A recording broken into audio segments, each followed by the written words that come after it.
ছোট সোনামণিরা, এখন আমরা শিখব ব্যঞ্জন বর্ণ। ক, খ, গ, ঘ, ঙ, ছ, ছ, বর্গের জ, ঝ, ইয়,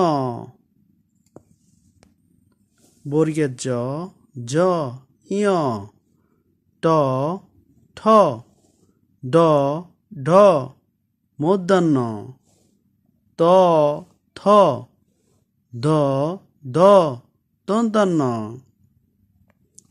ক, খ, গ, ঘ, ঙ, ছ, ছ, বর্গের জ, ঝ, ইয়, ট, ঠ, ঢ, ঢ, মূর্ধন্য, ত, থ, দ, ধ, দন্তান্ন।